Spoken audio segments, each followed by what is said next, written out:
After initially losing to John F. Kennedy in 1960, Nixon ran again for office in 1968 and won. This came after President Johnson's decision not to seek an additional term in the face of massive criticism over his handling of the conflict in Vietnam. So, immediately after entering office, one might presume that an important issue for Nixon would be foreign policy and decreasing tension overseas, and that's correct. One of the first places he has to do this is with the Soviet Union. After all, we have to remember that we're still in a Cold War here. That's not over. And so any point at which we can decrease tension with the Soviet Union, whose ideologies we know we're really fighting over in Vietnam, is a good idea.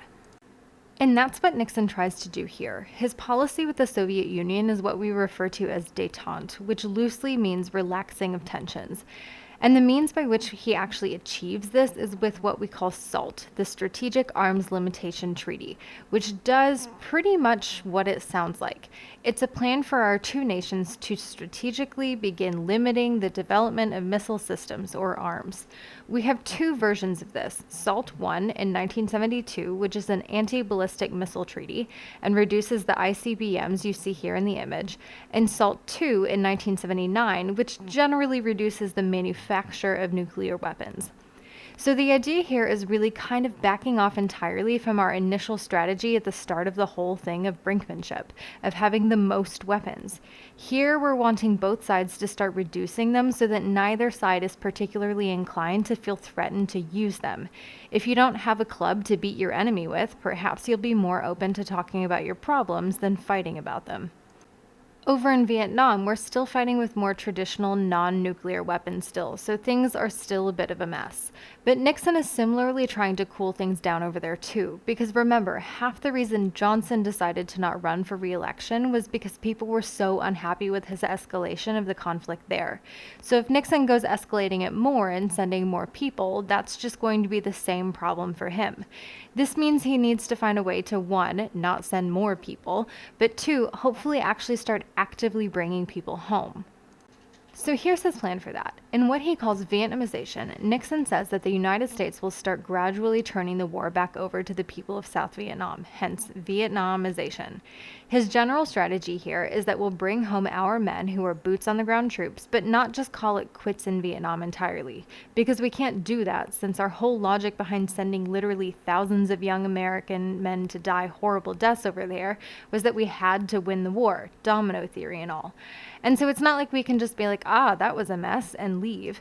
So Nixon knows that what we have to do is put in some effort to actually make sure that things don't just like fall apart in Vietnam when we go, what he calls peace with honor.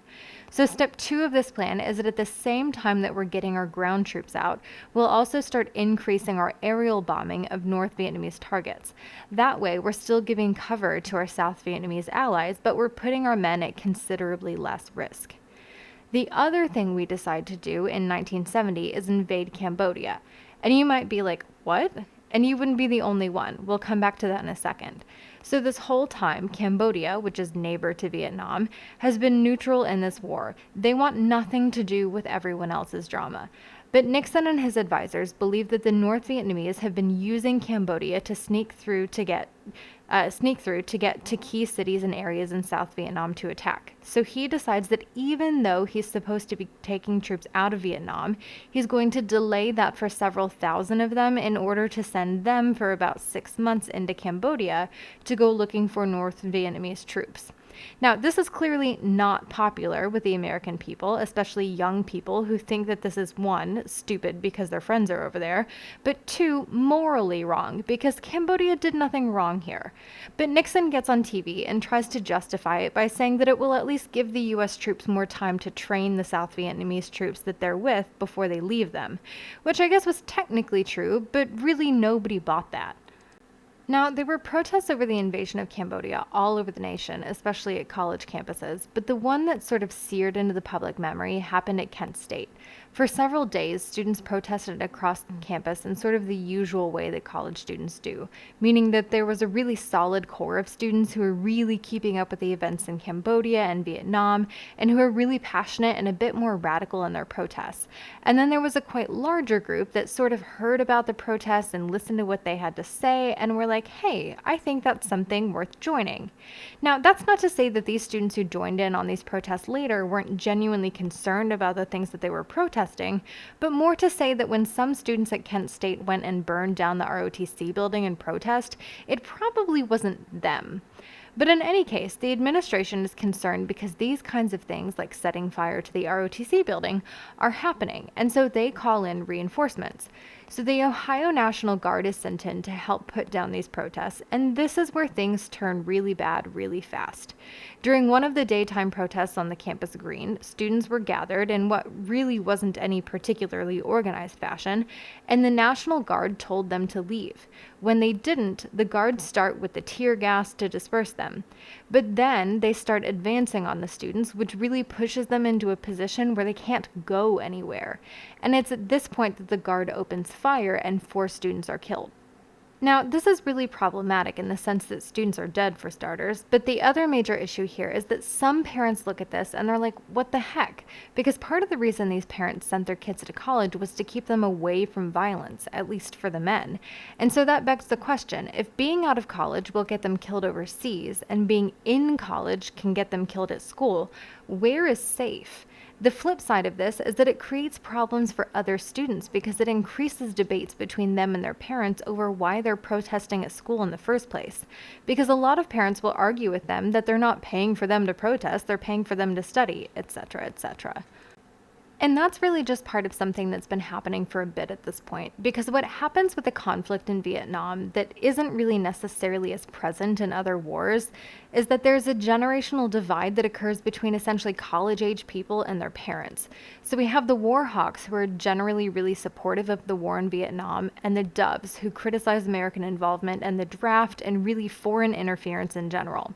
And when you think about the generational aspect of this, it really makes a bit of sense, because our war hawks are old enough to have living memory of the brinkmanship era of the early Cold War, of doing duck and cover drills in school and at work, of literally working under the assumption that communist nations and powers might bomb you to death. And when the government tells them that domino theory is a real threat and that communism will spread if we don't win the war in Vietnam, they're taking that super seriously.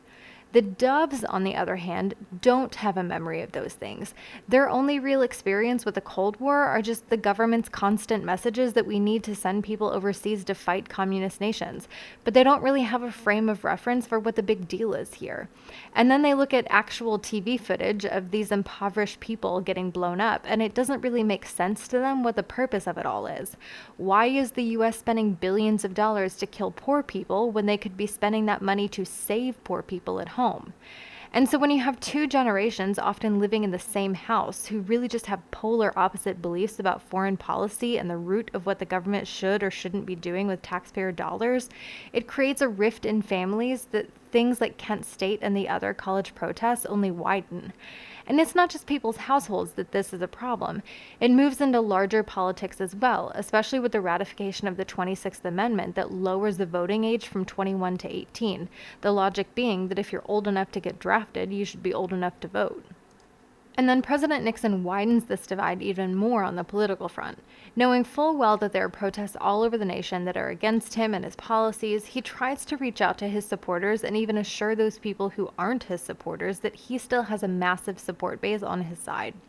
In the fall of 1970, he gets on TV and gives a speech where he calls out the protesters, both in terms of civil rights and anti-Vietnam protests, and calls them rock throwers and obscenity shouters, and says that he knows that even if those people seem to be the loudest and most vocal, that there's really a great silent majority of Americans of all ages of every political persuasion who support him in the war in Vietnam.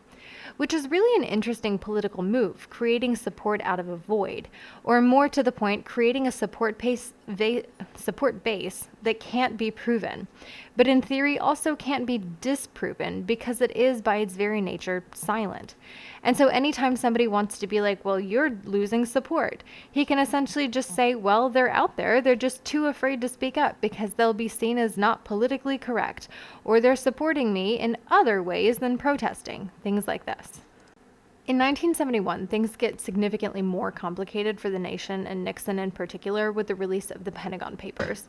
The New York Times started leaking portions of a report for the Secretary of Defense that detailed U.S. involvement in Vietnam, which is sort of background to this. They had to first scramble to put in order because the guy who leaked the documents to them had to cut off the bottom part with the page numbers because it also included the part that said that they were classified and not to copy or distribute them.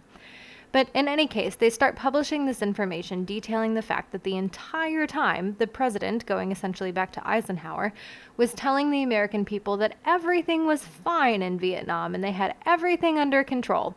It was more or less the opposite. That the whole time, the executive branch knew that they would need more men and more time and more money. And so obviously this revelation doesn't do anything to help Nixon with his anti-war protesters, despite the fact that really and truly most of the stuff in these papers doesn't have anything to do with him personally. But remember, when you're the president, you don't really get to be a person. You represent the office of the presidency. And so Nixon gets lumped in with the rest of them. Plus the fact that people are still obviously pretty upset about the whole Cambodia thing, so the people who would be upset about the Pentagon Papers really don't care to differentiate too much anyway. Now, in the middle of all this, the Nixon administration actually sues the New York Times to stop them from publishing any more of this material, under the guise that it's a threat to national security and so on and so forth. And so this goes to the Supreme Court in the case New York Times versus U.S. And in the meantime, while the Times is under a cease and desist order, meaning they have to pause publication, the Washington Post actually starts publishing the materials where they left off, which is a bit scandalous. They made a movie about it with Tom Hanks and Meryl Streep, who are like my favorite people ever. So the Supreme Court comes back with a decision that says that the Times and the Post actually can publish these materials because really the stuff that they were posting was so outdated anyway that it wasn't a threat to any kind of national security. But more to the point, that if you look at Justice Black's statement here and his concurring statement with the decision, he says, only a free and unrestrained press can effectively expose deception in the government. So essentially, the First Amendment exists the way that it does in order for the press and the people to be able to act as additional checks on the government that even the Congress doesn't have. All of the protests and the information from the Pentagon Papers and Nixon's response to the Pentagon Papers does really cause Congress to reevaluate some of their life choices here, though. Because remember, at the start of all this, or really the middle, they handed Johnson essentially a blank check with the Gulf of Tonkin resolution and told him that he could do whatever he needed in order to solve the conflict in Vietnam. And that wasn't just for Johnson, it was for the office of the president. So no matter who came after him, they had to honor that. And so sitting a solid decade later, they're looking at this ridiculously expensive venture and a president who is making what seemed to be some maybe not great choices. And they're like, perhaps that was not a great choice. And so Congress passes the War Powers Act to essentially dial back their own choices from before and reaffirm some of the things that are already in the Constitution. So what this law does is, one, limit the kinds of things that the president can do with their powers as commander-in-chief without an official declaration of war. And two, say that the president has 60 days to use troops before they have to either get Congress's permission or bring them home. So this still leaves a bit of wiggle room because, to be fair, there are plenty of times that the president does need to quickly deploy troops somewhere for a quick thing and then bring them home. But the idea is that the president won't be sending literally hundreds of thousands of troops overseas for some indeterminate amount of time. Now, this entire time, Nixon is actually continuing with his plans of Vietnamization. Like, that hasn't stopped. To the extent that in 1973, we actually signed the Paris Accords to create a formal ceasefire in Vietnam. So, like in Korea, not an actual treaty. But also call for us to bring home all of our normal troops. The only ones that are really left are the ones who would have been there anyway as normal attachments to foreign dignitaries or part of UN bases and such. This is seemingly fine until the fall of Saigon. At the end of April 1975, North Vietnamese troops attacked the capital city in South Vietnam. After U.S. troops left in 1973, fighting started back up again in Vietnam. And at one point, Nixon had promised that if Saigon was threatened by communist takeover, the U.S. would step in and help, even though we had left. But by April 1975, Nixon had resigned from office following the Watergate scandal, and Ford was in charge, and Congress refused to act, which they probably would have refused to do even if it was still Nixon in charge too, because the War Powers Act. And so when the North Vietnamese attacked the city, the US was forced to quickly evacuate its embassy from the roof. The priority was obviously American citizens, but they also tried to evacuate any South Vietnamese workers because they knew that the North Vietnamese would either kill them immediately or send them off to re-education camps, which is a really polite term for a concentration and torture camp. And of course, given the media coverage of the day, all of this played out on television. So people saw the final failures of the conflict in Vietnam, essentially 20 years after it started, play out on their television. The conflict in Vietnam lasted for 20 years in the United States. Each president's choices in foreign policy definitely shaped the trajectory of the conflict. From Eisenhower and Kennedy's choices to dedicate massive amounts of money and military advisors to the area, to the decision to topple the Diem government, Johnson's decisions to escalate the conflict and commit thousands of troops, and Nixon's choice to invade Cambodia and Laos. Many historians agree that the conflict wasn't one that could have been won by the United States to begin with, and arguably one of the reasons it's so contentious in the American mind is because we didn't win. In the long line of American exceptionalism in foreign policy, Vietnam was a conflict we couldn't pass off as a victory, and that mattered for our position on the world stage and the memory of the men who served and died there.